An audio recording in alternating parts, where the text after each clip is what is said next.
هذا دو أركيسد نبي محمد عليه الصلاة والسلام هذه جيسا يكود يشديسا أنو أركينا ديبو السعود نمو إن ديبو نقولنا هذا دو أركيسد ما هو وها حقيقة ما أنت عدال دونتو ما أنت الدنيا كأنت قاشد أي الله قرن دونا كيبا ديبو سعودها كيبا هرو سعودها لذلك السنة نبينا عليه الصلاة والسلام أيام كفر أبينا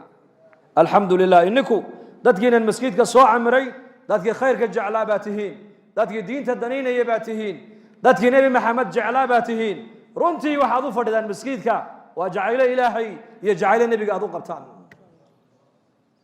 مالن أيو نبي قارك أصحاب تيسي مركو نبي قوي سيستي بيه جركي سكد هذين أي قعنت هوس دكتان مركابك اسكم مسحيين وكبر كيسنيين صلى الله عليه وسلم مركاب النبي يري محاسدا نصمين ساني شاق النبي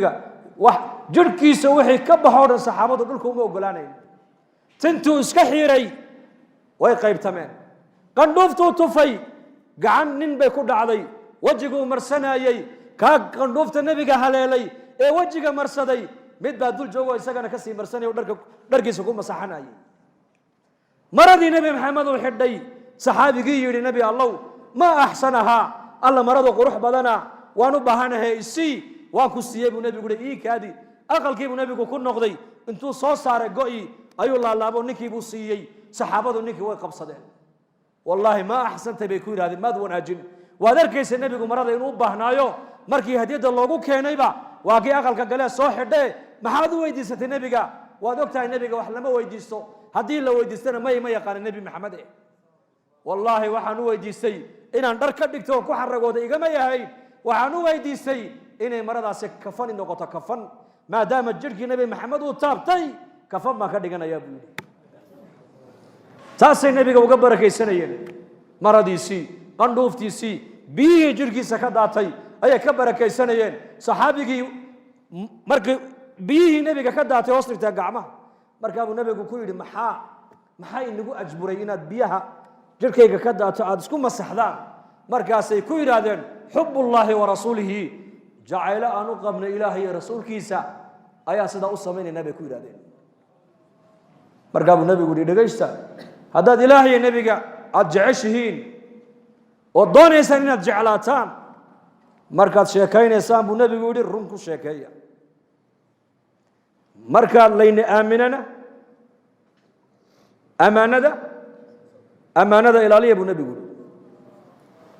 haddii lagu aamino amaanada ilaali waa inaad noqoto amaana xaafid haddaad sheekay run ku sheekay haddaad ballan qaadana ballankaa ka bixin buu nabigu yiri ilaahay nabi maxamed inaad jeceshahay waxa u daliila akhlaaqdaada saad ula dhaqaysid waalidkaaga saa jaarka ula dhaqmaysid saa saaxiibada ula dhaqmaysid saa walaalaha ula dhaqmaysid saa muslimiinta ula dhaqmaysid nacam idaa kaana calayka arbaca buu nabigu yiri afar sifa haddaad leedahay adduunye kaama tagin buu nabigu yiri xadiis kale waliba xadiiska sanadkiisu waa daciif laakiin lilfadaa'il waa la isticmaali karaa afar khasladood buu nabigu yiri haddaad leedahay khayrkii adduunyada yaalla kaama tagin waad haysataa sidqu xadiithin haddaad tahay nin run sheega wa xifdu amaanatin haddaad tahay qof amaana xaafida wa xusnu khaliiqatin haddaad tahay qof dabeecad wanaagsan haddaad tahay wacifatun fii matcamin xalaal mirte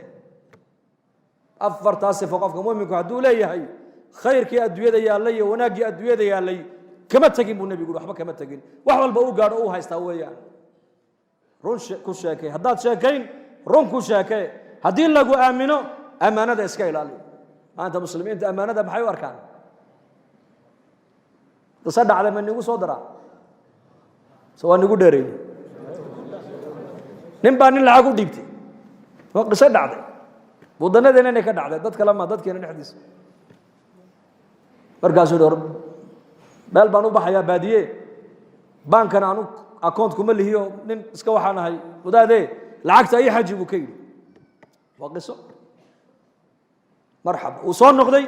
wuxuu arkay ninkii oo maqaaxi weyn intuu furta ka shaqeynay maqaaxidii oo birqaansan oo shaqada ku birqaansan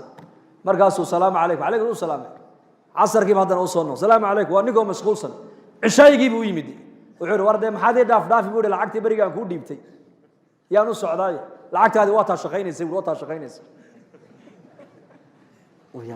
war maxaad leedahay lacagtaadii waa taa shaqaynaysay buu war lacagtu ammaanay hayde shuraka manu ahayn ammaanaan kuu dhiibtay waan ku aaminay walaa lacagtaydiisii markaas oray soo dacwey maqalkan lacagta lagu qaado maqaaxiyahana dushiisa wuxuu ku qortay innaa fataxnaa laka fatxan mubiina aayaddaa meesheedii ma la dhigay war ma la dhigay ma la dhigay jaadlayaasha kama aragtin tawakaltu cala allahi wakafaa billahi wakiila miis jaad iyo maxaa isku keenay aayadda qur-aanka xataa jaadlayaashaad ka dul arkaysaa innaa fataxnaa laka fatxan mubiina qur-aanka meeshiisii lama dhigin hadduu qofku ammaano lahayna buu nebigu yidhi qofka ammaano aan lahayn iimaan mala buu rasuulku yidhi markaa buu nebigu saxaabada wuxuu ku dhiirigeliyey jacaylka ilaahay nebiga aad u qabtaan wuxuu ku noqonayaa dhab maynii sheegaa markaad sheekaynaysaa run ku sheekeeya markaad ammaano laynii dhiibtana ammaanada xafida haddaad ballan qaadana ballanka buuxiya buu rasuulku yidhi markaa masaajidkaa soo camirnay iyo khayrka aan dhegaysanayno waxay naga tahay waa diin jacayl alla jacayl nebi jacayl bay naga tahay sidaa daraaddeed zamanku waa zaman adag waxaan ku baqanaynaa marka xagga ilaahay fafiruu ila allah xaaladdu waa dhaweeto waad argaysaan adduunka xaalad yar baa soo martay oo ilaahay waa inaga dabaylaha ilaahay naga raaciyo dabaylaha wadannadu xanuunka hayana allaha ka qaada amiin dhahada laakiin dad badan way argagaxeen waddanno badan oo muslimiinana masaajiddii bay quful ku jebiyeen yaa muslim hadday dhibaata ay timaado halkee buu nebi maxamed ku ordi jiray idaa xasabahu amrun fazaca ila asalaa hadday nebi maxamed dhibaata la soo daristo salaad buu nebigu gelayey xataa hadduu arka nebigu roob dabaylo wata masjidku soo galayay uu ducaynayey ilaa uu roobkaasi uu dhaafo dabayshu ay rafacanto nebigu masjidka kama soo baxayn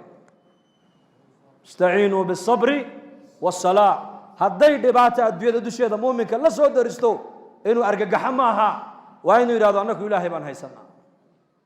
ducaan haysanaa qur-aan baan haysanaa xidhiidhka ilaahay baan haysanaa daawuu mardaakum bisadaqa kiina inaga bukoodana sadaqada ku duwaya buu rasuulku yidhi acmaashaasuu ilaahay rasuulkiisuna amrayaan daynaan diinta ilaahay qabsanno ku sugnaano zamankan waa zaman adag waxaa laga yaabaa zamanba zamanka ka dambeeyana in xaaladdu ay sii adkaani doonto in fitantu ay sii ziyaadi doonto ayuha almuslim waxaad ku baxsataa marka ilaahay xaggiisa u baxso insha allah dhahada yaa u diyaar inuu xagga ilaahay u baxsado fafiruu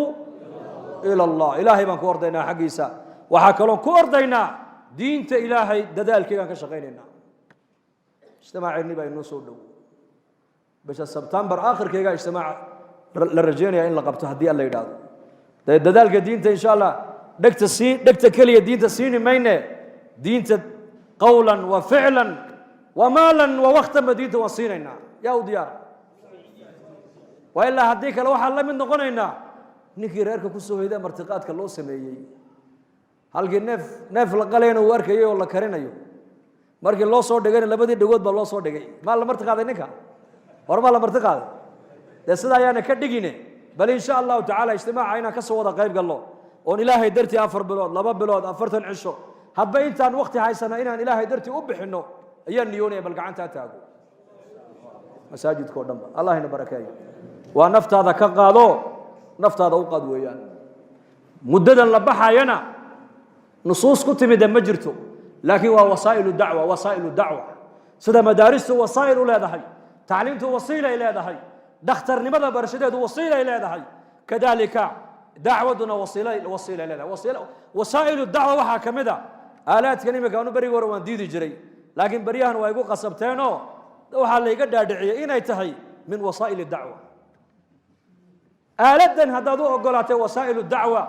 jamacad ilaahay dartii u socota oo maalkoogii bixinaysa oo kalba tuulad degaysa oo kuwa qayalaya u tegaysa labadaa wasiilatee baa tii nebiga u dhow bal ii jawaabadee tee socota ta aaladanaa socota mise tan dadka socdaa sunnii nebiga u dhow lidaalika socodka lagama maarmaayo bal socodka wax bedelaya xaraka lahaa baraka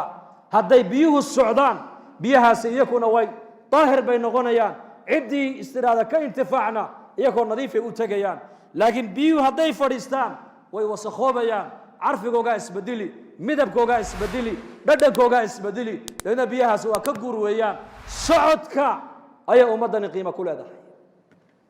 saafir tajidu ciwadan caman tufaariquhu wansab faina ladiida alcayshi fi nasabi falidaalika in sha allah ijtimaacan aan ka soo wada qayb galno maalkeenna waktigeenna ilaahay diintiisa inaan ku bixinana wada niyooda mar kale haddana aya maxaa yeela dembigeenna allaha dhaaf dembiga waalidiinteenna allaha dhaaf diinta allah inoo macaaneeyo maralkeenna allaha shaafiyo mawtaadkeenna allaha u naxariisto amni iimaanka allah inoo ziyaadiyo dad badanoo walaalaheenna ayaa mar walba noo soo duceey yidhaahdee ilaahay nin walba muraadkiisa oo macsiye lahayn gacanta midga allah ka siiyo dad baa xanuunsan ilaahay caafimaad sariica ha siiyo dad baa kurbaysan kurbada allah ha ka qaado dad baa shaqo doona shaqo xalaal allah ha siiyo dhalinyar badanoo guurdoonaa jirta guur xalaal allah ha siiyo dhallinyaradeenna gabdha iyo wiilalba allah inoo asturo dalalka muslimiintana meela joogaan muwaafiqiin midnimana allah ha siiyo dalkeennan aan joognana amniga allah inoo adkeeyo aamiin dhahada amniga allah inoo adkeeyo amniga allah inoo adkeeyo qulubta muslimiintana allah mideeyo